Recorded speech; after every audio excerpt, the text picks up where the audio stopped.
pas de parade militaire. Ce 3 août 2023, le Niger commémore son 63e anniversaire de l'indépendance sous tension. Le Conseil national pour la sauvegarde de la patrie a annoncé le 26 juillet dernier avoir pris le pouvoir et mis fin aux fonctions du président Bazoum démocratiquement élu en 2021.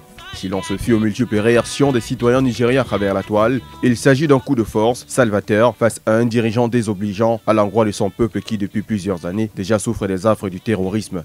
La fête nationale, célébrée à l'accoutumée, n'a visiblement pas fait d'écho alors qu'à Niamey, les partisans pro-militaires au pouvoir manifestent et demandent toujours le départ de l'armée française, qui selon elle est la passerelle de l'Elysée pour continuer de piller le Niger, qui veut clamer sa véritable autonomie et sa souveraineté pour enfin s'ouvrir à un monde multipolaire. Alors que ce 3 août devrait être une possibilité et même une aubaine pour les Nigériens de s'asseoir autour d'une table et de faire une introspection quant au long et tumultueux parcours qu'ils ont fait depuis le 3 août 1960 et par-dessus tout de faire l'autopsie de l'autonomie de la nation, le constat est alarmant. Le pays est actuellement secoué par des querelles tant internes qu'externes qui sans doute concourent à sa stagnation sociopolitique. Les multiples modifications de la Constitution pour s'éterniser au pouvoir, les fraudes électorales, la corruption, le clientélisme, la gouvernance à géométrie variable qui met en danger permanent l'intégrité du territoire face aux terroristes dans le Sahel et l'entrave des droits et libertés consignés sont autant d'éléments qui effritent dans l'usure du temps la démocratie dont le besoin le plus cher est son expression totale. On ne veut pas de la France ni des Français. On est libre de choisir ce qu'on veut.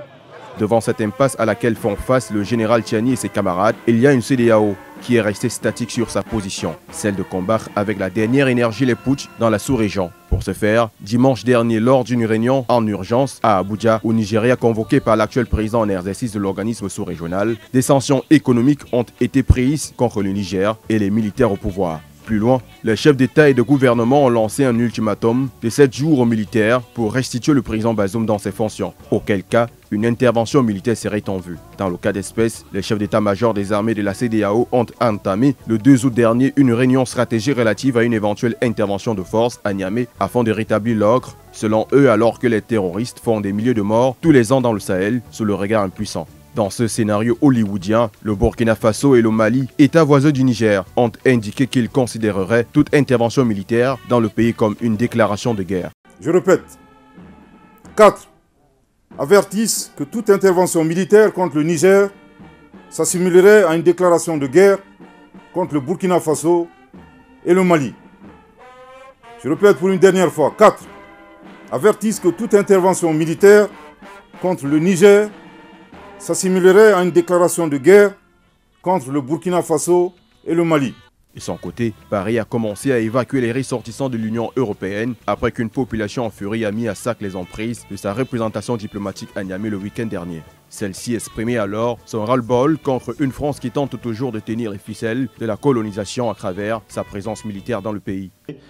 Ce coup d'État militaire contre un dirigeant démocratiquement élu, courageux, et qui fait pour son pays les réformes et les investissements dont il a besoin, et que nous accompagnons comme nous avons accompagné son prédécesseur depuis le début. Ce coup d'État est parfaitement illégitime et profondément dangereux pour les Nigériens, pour le Niger et pour toute la région. Cette France, vomie par le peuple du Niger, s'illustrera-t-elle dans une dynamique de reconquête dans ce pays? Il faut dire, tendre la main aux nouvelles autorités militaires au pouvoir après avoir échoué face aux djihadistes est proprement impensable. Poursuivre l'intervention militaire, ce serait préparer le terrain à de nouveaux échecs. Ordonner le retrait complet, ce serait avouer sa défaite. La victoire, complète dont rêvait Emmanuel Macron en 2018, n'est plus qu'une cruelle illusion. Pour l'heure, le général Tchiani et ses hommes qui ont pris le pouvoir consacrent beaucoup plus leurs énergies ces jours à des stratégies de pacification du territoire et de survie du peuple face à l'embargo de la CEDEAO. Toutefois, une célébration de son 63e anniversaire avec faste n'est pas au rendez-vous.